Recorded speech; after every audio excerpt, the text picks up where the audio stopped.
Hello to everyone watching from anywhere in the world. Welcome to my and I hope yours favorite chat show, Chai Chat and Community. I'm Anjali Dua, the host for today, whether you like it or not. And today we have a very interesting person who is an avid reader, as we can know, Mr. Gurmit Singh. Hit him up for any book recommendation, and I'm so sure you won't regret it. So, thanks a lot for coming to our show today, Gurmeet. How's the lockdown Hi, treating? it's a pleasure to be here. Thank you for inviting me. Amazing, Gurmeet. I can see you are in your. Is it el fresco of yours, or is it balcony that you're taking Yeah, in advantage fact, of right this now beautiful I'm weather? in the alfresco at home. Yes, Amazing. yes, So, before we start, I thought it's good if we could introduce our audience, as it could be a yeah, nice spacing for the show as well. So, Gurmeet, tell us about yourself.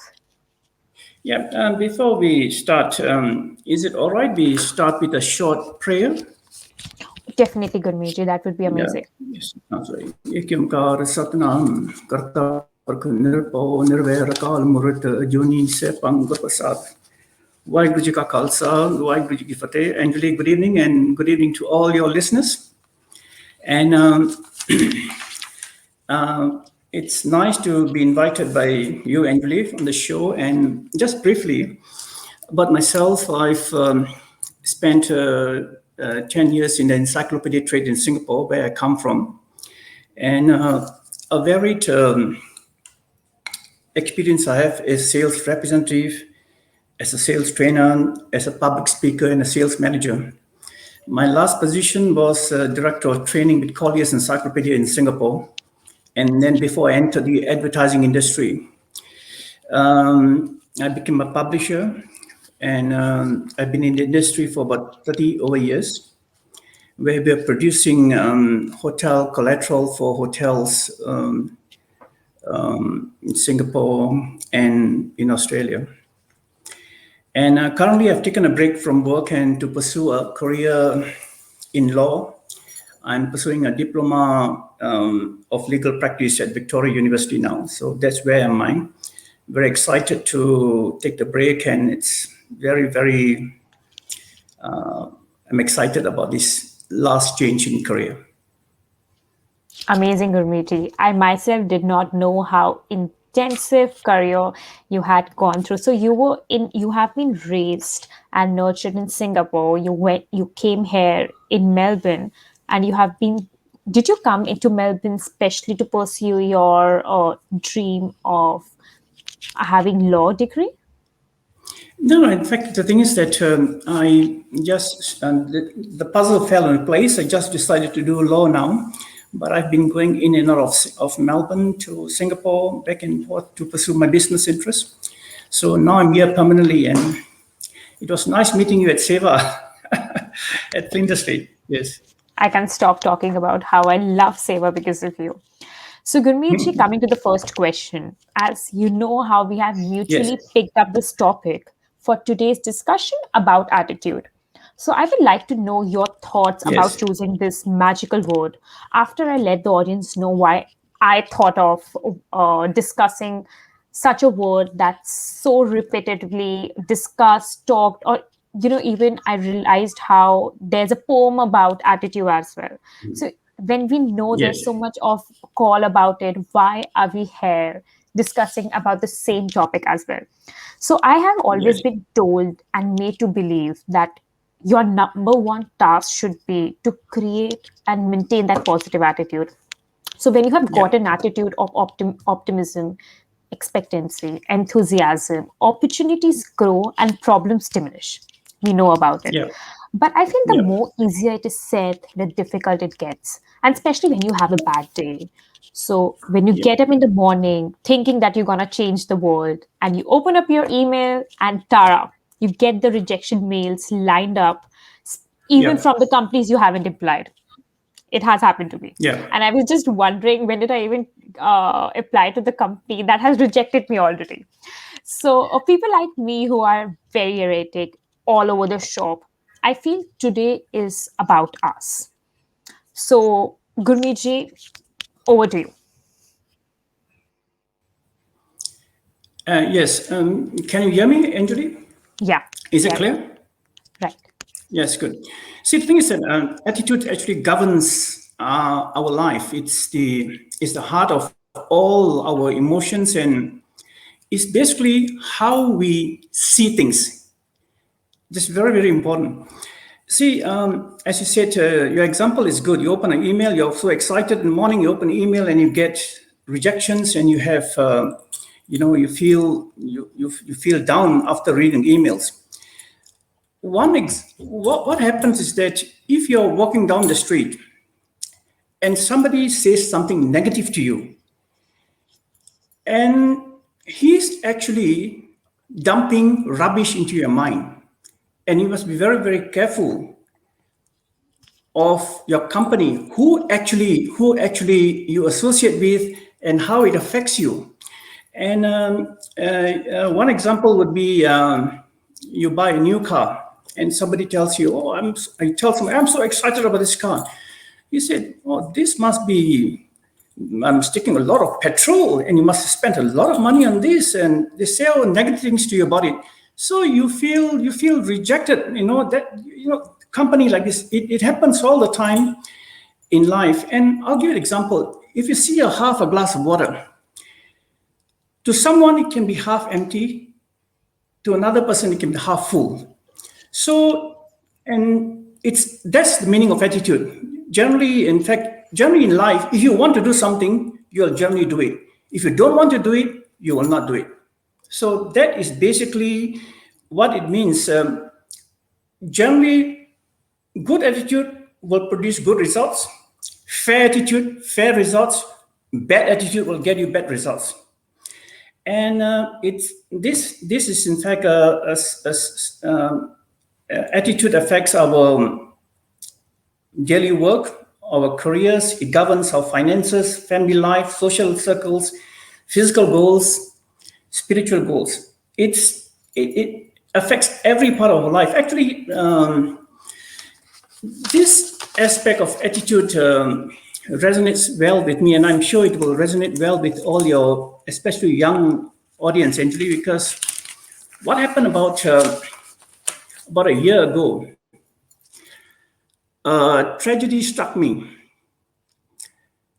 and then I made a concrete decision, an irreversible decision at that time,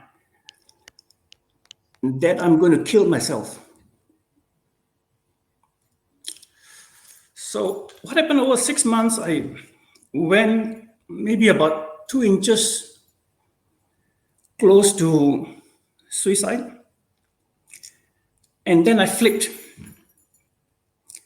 came back on track, positive thinking, and today I consider myself the happiest man walking this earth.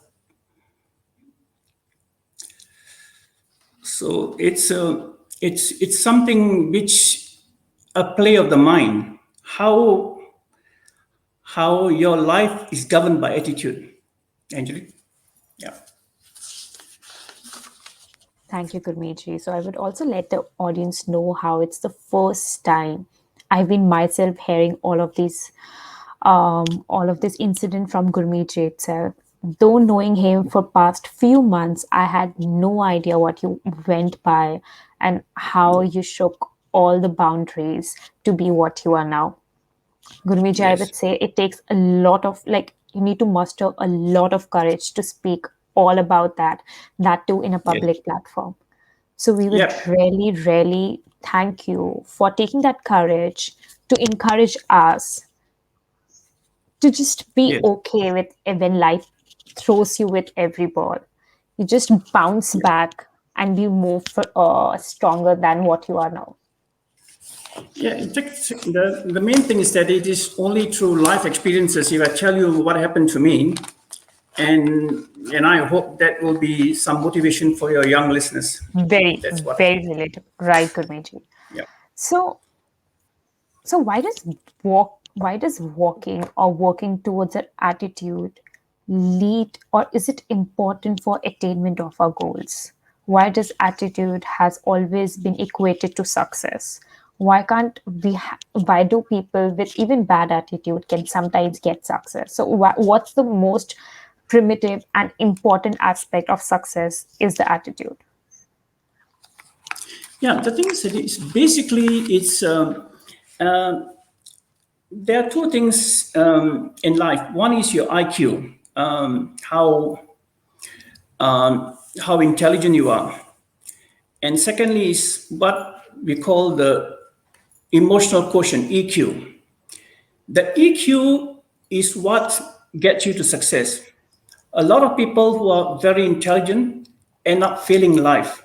So it is the emotion, your attitude, how you see things, whether you want to get something done. If you really want to get something, achieve something in life, you really want it, you'll get it.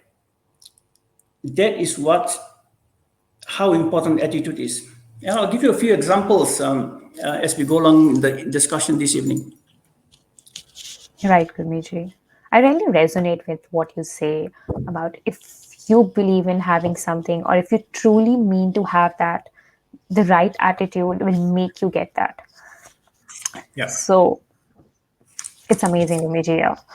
So, when you talk about having few examples shared to us, whether it's about in history or whether it's about in your real life itself, so we would be very interesting to know what examples did you think of share to us, especially for attitude and how it leads to success. Yeah. Actually, in fact, the one example would be Joseph Patrick Kennedy, the father of all the Kennedy children. The Kennedys rose to power and fame in America in the 1960s, in the midst of the civil rights movement. The man behind this achievement was Joseph Patrick Kennedy, the legendary father of the Kennedys, who instilled in all his 9 children the spirit to win. In November 1969, he died. And out of his 4 children, Senator Edward Kennedy was his only surviving son at that time. And this is what he said in his eulogy about his father, quote, "He has called on the best that was in us. There was no such thing as half trying, whether it was running a race or catching a football, competing in school. We were to try. And we were to try harder than anyone else.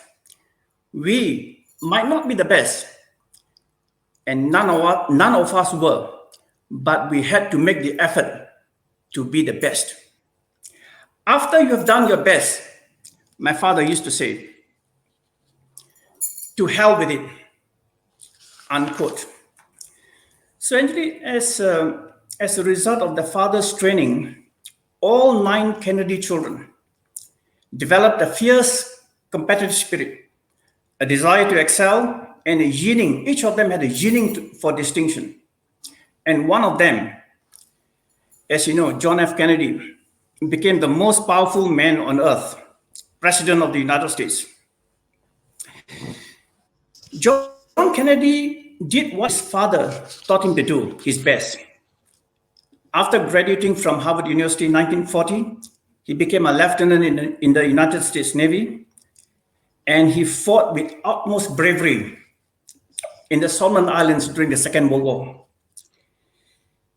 He did his best when he ran for president in 1960 and beat Richard Nixon. He did his best when he delivered his inaugural address. It is one of the best ever speeches in history. On January 20th, 1961, he rallied America against tyranny, poverty, disease, and war with these words.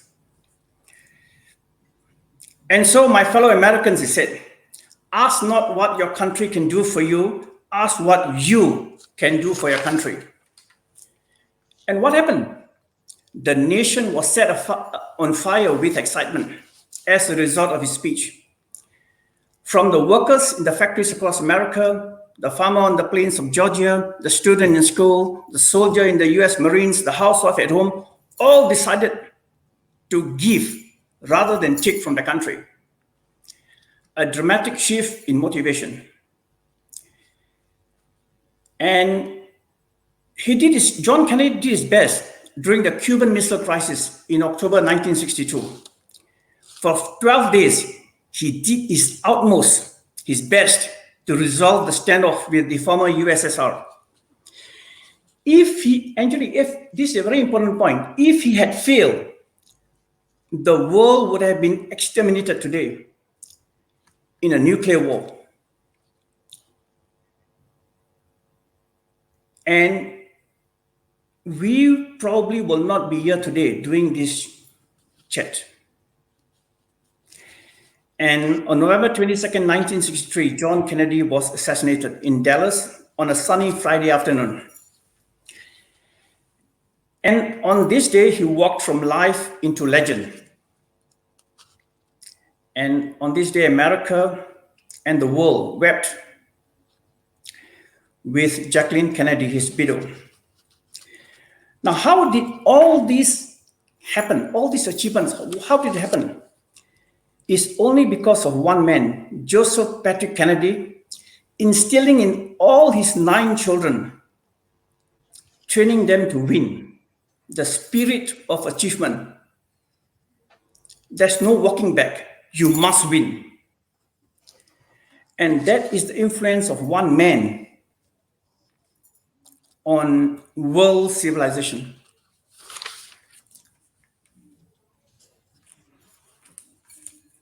Amazing, Gurmit.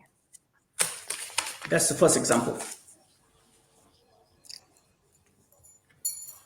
It has come very uncanny that before that I knew about the person, but I never knew about his history or about his past struggles. Yeah. Yeah, the thing is that it's although the 3 Kennedy brothers did not survive. Only Edward Kennedy, senator, had a natural death. What happened is that all the children were having a mentor, and it is just incredible what impact they had on American life on the world. So I'm a great admirer of Joseph Patrick Kennedy. I've read about him, and great man. And for me, he's also a great man now. And I'll give you another example how attitude is intertwined with your self-image. A lot of people struggle with self-image, and men too, but generally women have this effect because women are generally more emotional. They are affected by self-image. What happened was we basically all of us have teachers in life. We look up to our teachers and we respect them, and generally we are influenced by them. So many of them teach us positive things, sometimes not. What happened was there was a man called Viktor Serebryankov, a British teenager. When he was 15, his teacher told him that he's an idiot. He will never finish school, and he should drop out of school and go and learn a trade. You know what he did? He took the teacher's advice. The young boy, for the next 17 years, he was a vagabond. He did all the odd jobs you can think of. But at 32 years of age, a magical transformation happened in Victor's life. An evaluation revealed that he was a genius with an IQ of 161. Guess what? What happened to him? He started acting like a genius. Since then, he has written books, secured a number of patents, and went on to become a very successful businessman. His most notable achievement in life This former dropout was elected chairman of the International Mensa Society. And to become a member of Mensa, you have only one qualification, an IQ of 140. It's a society of all the genius around the world. And the point is this: after discovering he's a genius, did Victor suddenly acquire a lot of knowledge, additional knowledge? No. What happened after the evaluation? He just saw himself in a different light. His attitude changed. Everything changed. He said, I'm a genius. And because he saw himself differently, he saw the world differently. He said, I can do this. And that change of attitude, that change of self image transformed his entire life. So that is what the story of Richard Sribrankov. He's passed away a long time ago. He's British. Right, Gurmit. So I feel it. I it made me realize how I can resonate it with one TEDx of Amikati saying, titled, I guess it was "Fake It Till You Make It." So she also speaks about the power of positive affirmation, the Yes. power of believing in yourself till the Yeah. time till you haven't reached to the end. Yeah. Yeah. That's right. The thing is that we'll discuss it soon in our discussion. I want to discuss what we can do to develop a good positive attitude, And before that, I'd like to tell you a third story about Abraham Lincoln. There was a church service on one Sunday morning in November 1781 in Virginia, in America. A wealthy plantation owner had a crush on a poor illiterate girl. The girl, her name was Lucy Hanks. She was seated in the front row of the church with six other girls. And there was excitement in the congregation that Sunday. A stir. General Washington, who became America's first president, he came to that church. He brought along with him a French general, General Lafayette. Both generals were fighting the war with the British.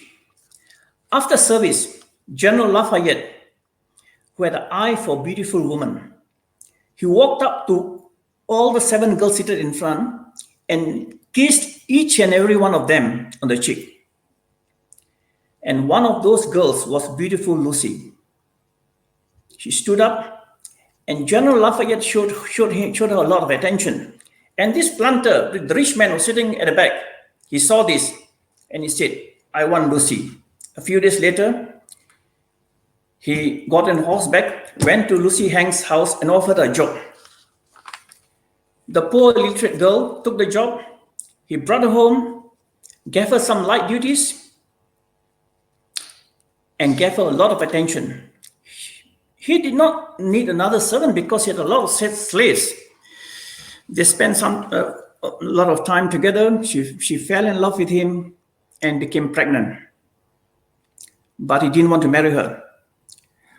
A rich aristocrat with an illiterate girl? No, no, no, no. He packed her bags, sent her back home, and she gave birth to a girl. She named Nancy. But the talk of the town was too much for the family. In those days, having a relationship outside marriage was taboo. Not only taboo, but you could go to jail for that. So what Lucy's father did, he packed all the family's belongings and moved to another state, Kentucky. They went there, where she redeemed her name, and she married another man called Henry Sparrow. They raised 8 children. And this illegitimate child of Lucy, Nancy, was later married off to a illiterate deer hunter called Tom Lincoln. They had a boy, they named Abraham. And this boy, born into poverty, became the 16th president of the United States.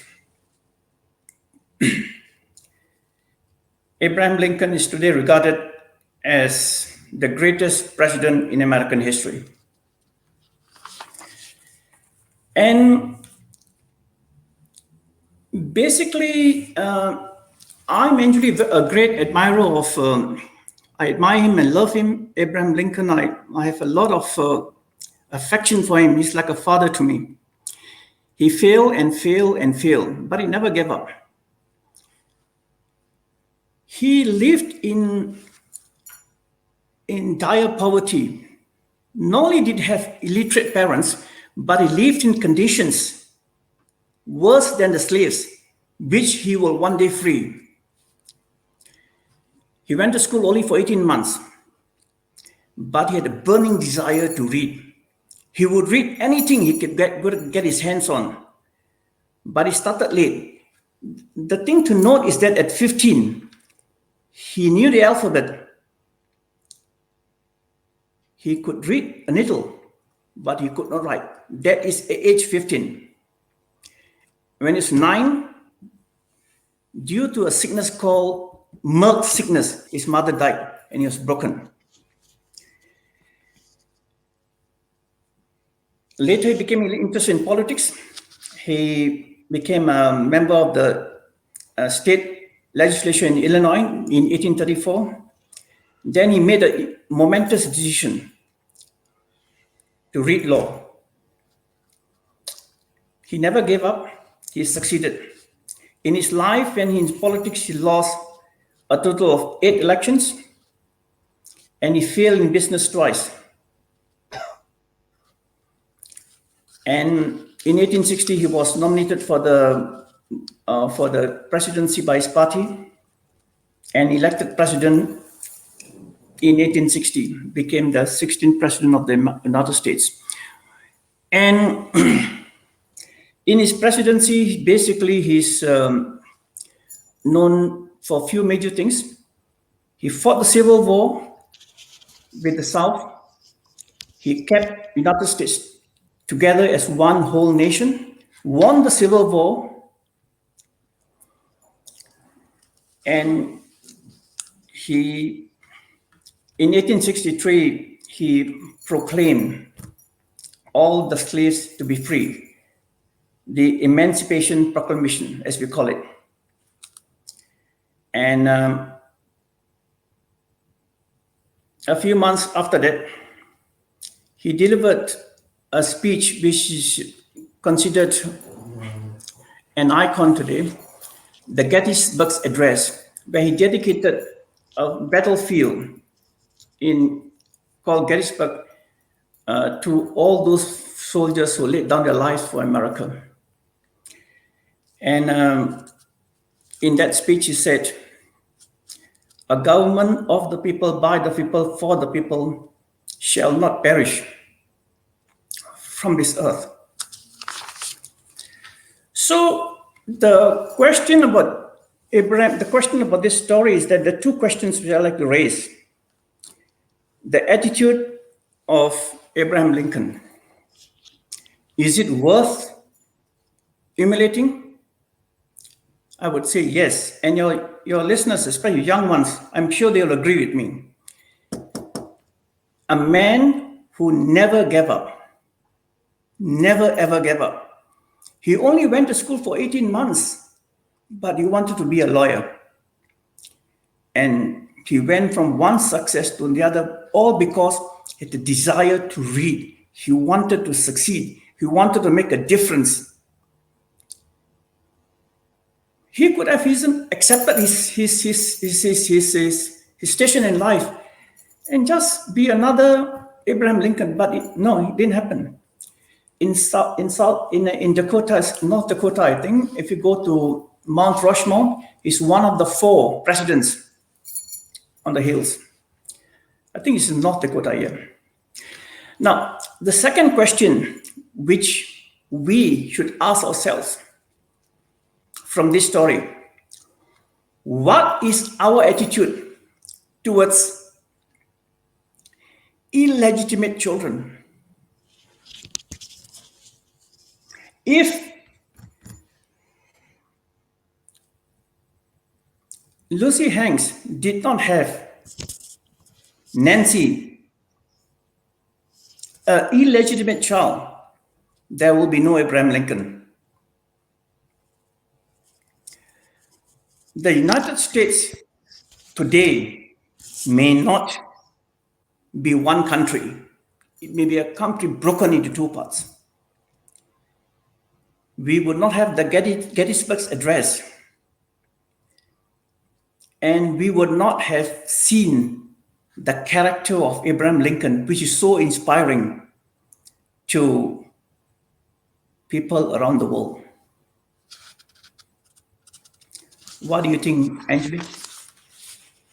Amazing stories, Gurmit. I feel every story that you picked was very selectively picked to draw us to a major lesson that you tell us with the end of stories. It was amazing. Yes, thank you. And so the main idea is that um, so if you come back to whether it's Abraham Lincoln or Victor Serebryankov, or you talk about John F. Kennedy, all the Kennedy children, they all have one thing in common: they want to win. For them, the glass of water is never half empty; it's always half full. It is up to you how you think.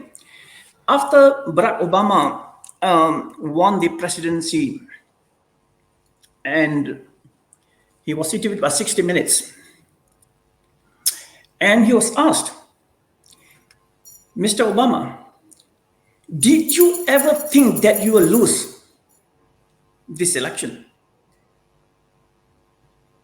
And he giggled. He said, no. He said, how did you get this? Where do you get this confidence from? He giggled again. He said, my wife always asks me the same question. But he did not go into lose. He went into win. And another great of my heroes is Muhammad Ali, the boxer, the greatest boxer of all time. Yeah. When he's very famous for saying, I not only knocked out my opponent, I also picked the round. And one of his best fights was against George Foreman in Kinshasa, where he regained his crown, heavyweight boxing champion of the world. In that fight, he predicted that he will knock out George Foreman in round 7, I think. He predicted, and it happened because he was telling himself that I'm going to do it. I'm at round 7 or I think round 8, he's going to be knocked out. And he knocked him out. And one thing to note, when George Foreman is doing his practicing against the punching bag, he will walk past George Foreman, but he will not look at the back because it does damage to his mind. He wanted to go in for the kill, not with a damaged mind, but with a very positive, strong mind. And he's one man who always wins. So this is what I feel is very important for us, to have a positive attitude towards anything you want to do. Whatever you want to do, it doesn't matter. But if you are told to do something and you say, I have to do it, you generally will not do it well. It must come from within you. That's very, very important. So, Gurmit, how do you think we imbibe this positive attitude? Like, how do we embrace it? How do we inculcate that too in our life? Yeah, that's a very important thing because in our mind, um, in our mind, there's a conscious mind and there's a subconscious mind. We use a conscious mind to do everyday tasks, and we use it 5% of the time. But we use a subconscious mind 95% of the time. I would like to equate the conscious mind like an ant. The subconscious mind is like an elephant. So if you want to do something, let's take a simple example. I'm always late. And I said, I can't change this habit of mine. I'm always late. I have a friend of mine who is always an hour late. So I'm not angry with him all the time because I know that I'll make sure you tell me at 10 o'clock, I'll set my clock for 11 o'clock. He has a mental problem. So how this can be changed? Very simply, the positive affirmation. I'm late all the time. I will not say I will be early next time. No, I'll tell myself I am always punctual. When you sleep at night, tell us I'm always punctual. I'm positive, not negative. Don't say you will not be late. I'm always punctual. And when you sleep, the subconscious mind is always working. The elephant will be working so strongly that will defeat the ant. So if you can either write, as positive affirmation you can say to yourself, or you can write down every night. Read them every day, and it will break through, and you'll become the person you want to be. If you want to be the head of your department, for example. So don't wait for opportunities, in fact, or some promotion to come by. You should act, behave, think like the head of department today. I tell yourself, I'm the head of department and assume the role that I'm going to do this, and you do everything. All your emotions will kick in to do what you need to do to become the head of the department. When your senior see you, God, he or she is performing so well. Yes, he deserves this role. So it is tell yourself, I am that new person today, not tomorrow, not yesterday.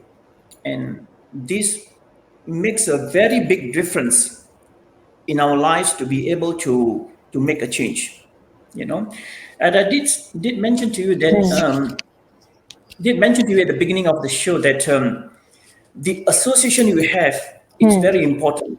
You know, I know a friend of mine who is in Singapore. He did his PhD in Scotland, and recently his son, who died in an accident, very unfortunately, he himself, the son, was also doing his PhD.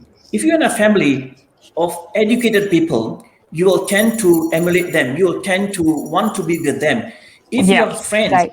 you have a lot of friends who are all went to universities and done their masters and the PhD. You will be motivated by them. If your company is with people who are associated with crime, you can become a criminal. Very, very possibly. Or you have bad habits, people with bad habits, people tend to pull you down. So, very important is that your association is very important, and that's part of your action you can take to change your attitude. Because what if somebody tells you something negative, it's better to stay away from that person, you know, and so that he doesn't dump rubbish into your mind.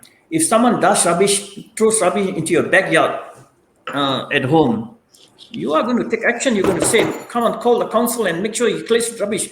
But if somebody dumps rubbish into your mind, he does it, he can do it unconsciously, he can do it consciously with evil intent, but whatever it is, it affects you mentally. It damages your or self-image, it damages your attitude. And then you have self-doubt. Once you have that self-doubt, you have lost the battle. Right, Rameshi. So, sometimes how we consider a magic that needs to be there, that should be coming to us, or we tend to believe too much on those external world that would change us or that would bring an impact to our lives. What Yep. you really make us believe is the magic potion that we have always been looking for is inside us. So Yep. everything that we are looking, outside is actually deep inside if we are open enough to see it with our third eye.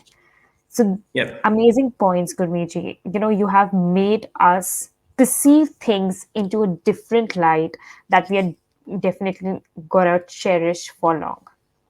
Yep. Thank So, you. Gurmeet, I'm definitely not.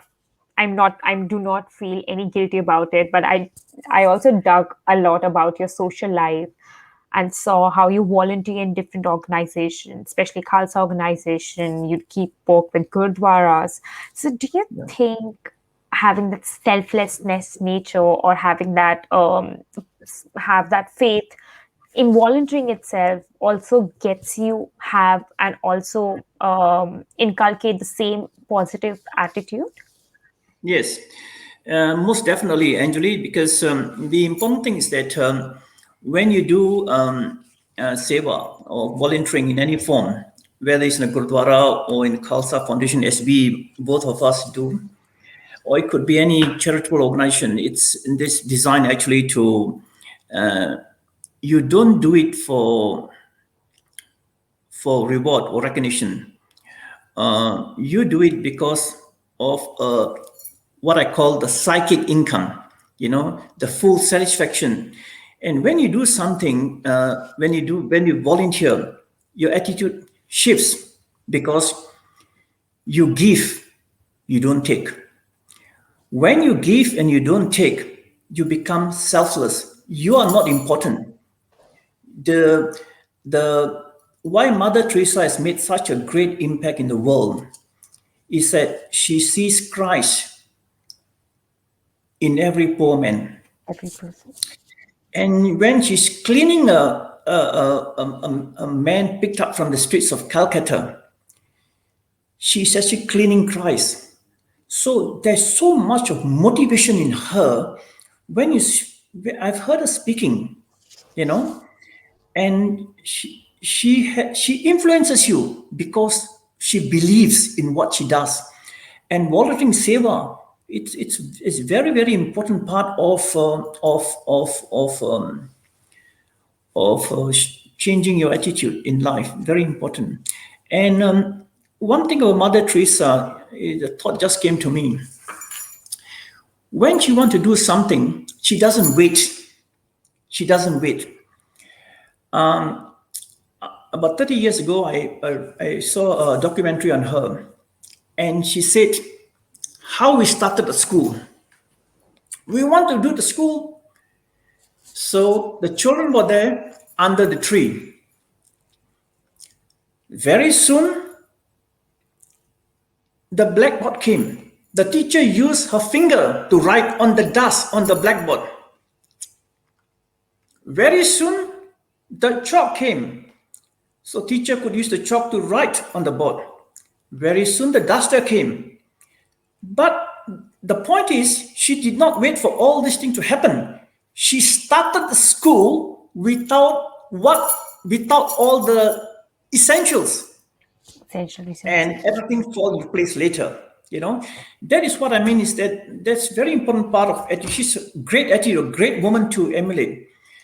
Just like when you do something in life, we don't wait for all the lights to be green. If you're traveling, for example, from home to go to coalfield, the lights are never all green. During a journey, you'll have red lights, amber lights, green lights. The person who waits for all the lights to be green will never start his journey, and that is a loser. The winner is the one like Abraham Lincoln. I want to I want to be successful. I want to read law, and I want to make a difference. He did not go out to become a president, want to become president. He just wanted to make a difference. Yeah, that's important. As you know, Gurmiji, I thoroughly enjoyed today's show because it was so mixed with a lot of emotions that would be coming from different stories. And it has been the first time that the show has been so amazing because of the stories that I am much more gleeful, I'm much more inspired, and I'm so sure my viewers would also be going through the same. And as we can see, Sarthak, Lily, Usha, and that's Manani. So everyone is so grateful for Saleha first of all to organize this show, and so that we can invite Gurmiji and he can just inspire us with all his words. So since we are at the end of the show, I would like to conclude it with a very favorite quote of mine by Zizekla that he says is that it is your attitude and not your aptitude that determines your altitude. So on that note, Gurmiji, again, very thankful for coming to this show and bestowing your knowledge to us. Thank And you. again, to our viewers for continuous support, and to obviously very lovely Saliha for keeping everything intact from the back end, though we can't see her, but she's working really hard behind the scenes. So I'm sure. thank you so Yeah. much, Gurmeet ji, once again, and then we'll Thank see you you. next month.